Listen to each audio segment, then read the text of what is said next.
반갑습니다. 주식탐구생활 전지인입니다. 이 영상을 녹화하는 날짜는 2021년 9월 4일 토요일자고요. 이번 시간에는 LG이노텍이 애플카 관련 TF 구성을 했다는 소식을 가지고 살펴보는 시간을 갖도록 하겠습니다. 먼저 시황을 좀 보죠.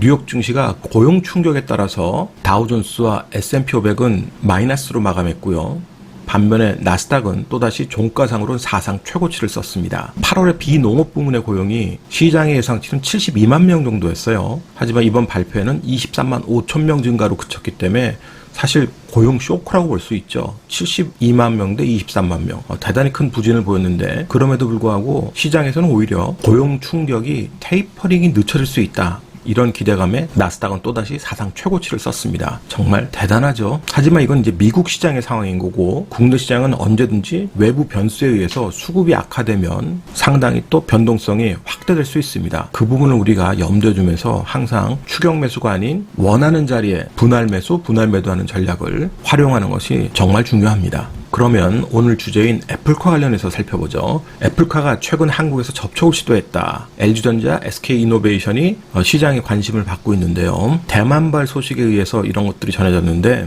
일본의 도요타도 협력설이 솔솔 나오고 있습니다. 국내에서는 LG그룹이 관련 뉴스에 따라서 주가가 급등하는 모습을 보였는데 정말 이것이 가시권에 들어왔고 상당히 신빙성이 높다 그러면 LG전자와 합작 법인을 설립한 마그나의 주가도 같이 급등을 했을 거예요. 그런데 오늘 새벽 마감한 미국 증시에서 마그나의 주가는 오히려 마이너스권으로 마감을 했습니다. 최근에 주가 흐름도 우하향하면서 조정권에 있는 모습을 보여주고 있죠. 그러니까 미국에서는 그 소식이 아직은 가시권에 있지 않다라고 판단을 하고 있는 거죠. 그리고 도요타 자동차 같은 경우도 급락이 나왔다가 최근에 급반등이 나왔는데 이런 부분들은 일본 증시가 이렇게 움직였기 때문에 증시에 영향을 받는 거고요. 금요일장 니케이 지수는 2%대 급등 나왔는데 도요타는 오히려 1%밖에 상승하지 않았습니다. 그러니까 도요타도 애플카 관련 이슈가 시장에 반영되고 있다라고 보기는 좀 어려울 것 같아요. 그래서 이번 애플카 이슈는 단기적 이벤트로 끝날 가능성이 높아 보이는데 그럼에도 좀 눈여겨볼 뉴스도 있었습니다. 머니투데이가 발빠르게 보도한 내용에 따르면 LG이노텍이 최근 애플카 부품 공급을 위한 TF를 구성했다. 현재 본계약전으로 개발 중인 시스템 성능 검증 및 개선 단계인 것으로 전해졌다는데 취재를 통해서 LG이노텍 측하고도 접촉을 한 것으로 보입니다. 만약 이 보도 내용이 사실이라면 상당히 신빙성이 있다라고 보여집니다. 만약에 TF 구성이 사실이 아니라 그러면 LG이노텍 측이 부인할 겁니다. 그런데 부인하지 않고 확인할 수 없는 부분이라 그랬어요. 무슨 뉘앙스인지 감이 오시죠? 대만발 보도 내용이 아닌 국내 보도 내용 중에서는 상당히 좀 신빙성이 있다라고 생각을 하고요. 추가적인 보도 내용들도 계속 추적할 필요가 있을 것으로 보입니다. LG이노텍은 애플의 카메라 모듈 주요 공급사이기 때문에 충분히 애플카의 부품 공급에 관해서는 연관성을 가질 수 있다고 보여집니다. LG이노텍의 매출 비중을 보시면 광학솔루션이 66%, 전장부품이 18.7%인데 향후 LG그룹은 이 전장부품 사업을 계속 키우려고 하고 있기 때문에 시장에서는 꾸준한 관심을 받게 될 것으로 보여요. LG이노텍의 이제 광학솔루션 사업부 보면 2분기 매출이 1분기 때보다 좀 부진했습니다. 그래도 전년 동기에서는 성장을 했고요. 또 하반기에 갈수록 아이폰의 신제품이 출시될 것으로 보이는데 만약에 아이폰 13이 출시된다 그러면 분명히 매출은 회복될 것으로 전망이 되고 당사에서도 전략곡의 신모델 양산 시작하면 3분기 전망이 좋아질 것이다 라고 예측을 하고 있죠. 기판 소재 사업부는 광학 솔루션과 다르게 매출이 들쑥날쑥하지 않습니다. 꾸준하게 지금 우상향하는 그런 모습을 보이고 있는데 스마트폰 관련 반도체 기판 사업이 좋다. 또 하반기에 신모델 공급으로 인해서 성장세가 지속될 것으로 전망해서 이쪽 부분 사업이 가장 뚜렷하게 우상향하는 그림을 보여줄 것 같습니다. 그리고 시장에서 이제 기대하고 있는 전장 부품 사업부를 보면 작년도 3분기에 매출이 큰 폭으로 성장한 이후에 3천억대 매출을 유지를 하고 있습니다. 하반기 이후에 자동차 업황이 개선된다면 아무래도 이제 반도체 수급 관련된 이슈 때문에 지금 부진한데 그 수급이 개선되는 모습으로 업황이 개선된다면 이 전장 부품 사업부의 상황도 좋아질 것으로 보입니다. 특히 LG이노텍의 전장 부품은 전기차 자율주행 관련된 전장 부품이기 때문에 애플카 이슈하고 맞물려서 상당히 긍정적일 수 있을 겁니다. LG전자뿐만 아니라 이 부품 사업 쪽에서 LG이노텍을 꾸준하게 추적을 할 필요가 있어요. 실적 전망치를 보면 자, 3분기에 들어서 실적이 이제 4분기까지 개선될 것으로 예상을 하고 있는데 2021년 실적이 전망치가 12조 정도 나오고요. 그리고 영업이익이 1조 1200억 정도를 예상하고 있습니다.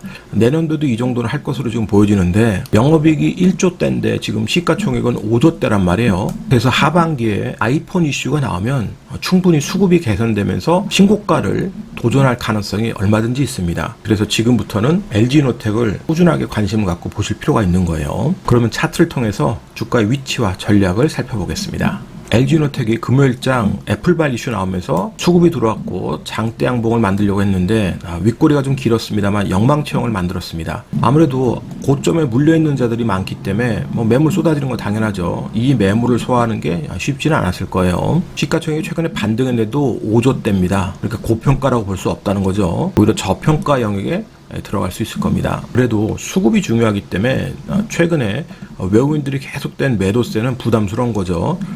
기관이 들어오면서 급반등을 만들어냈지만 수급이 조금만 꼬여도 다시 밀릴 수 있습니다. 그러나 밀렸을 때로 오히려 좋은 기회를 삼아야 될 필요가 있는 거예요. 그리고 이번에 기술적 자리는 굉장히 의미가 있습니다. 자, 지난번에 LG 마그마 합작사 관련된 재료 나오면서 대량 수급 들어왔고 이때도 장대 양봉을 만들었죠.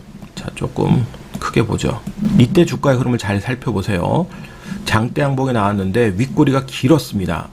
자, 그런데 시초가를 훼손하지 않고 중심균형가 근처에서 반등이 나오면서 추세를 계속 만들어서 고가를 만들었어요. 자, 그리고 이 꼬리 지난번에 합작사 관련 이슈가 나오면서 만들었던 고점 그리고 종가입니다. 쭉 놓고 보면 종가에서 기가 막히게 조정이 나오니까 반등을 시도를 했고요. 다시 조정이 나왔을 때 이 최저가, 이 종가를 깨지 않고 이 위에서 반등이 나왔습니다.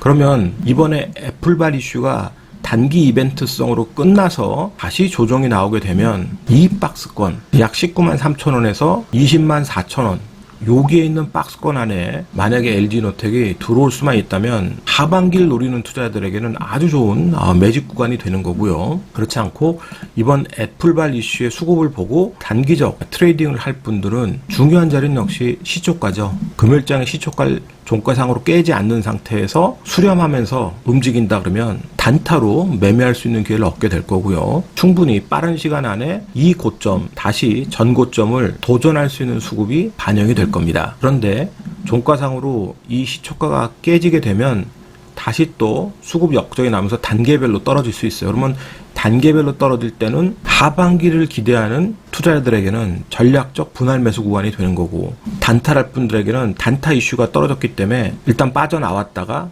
다시 수급 붙는 기간을 기다려야 되겠죠. 그래서 본인이 어떤 전략과 어떻게 접근할 건지를 명확하게 구분해서 LG노텍을 대응해야 될 겁니다.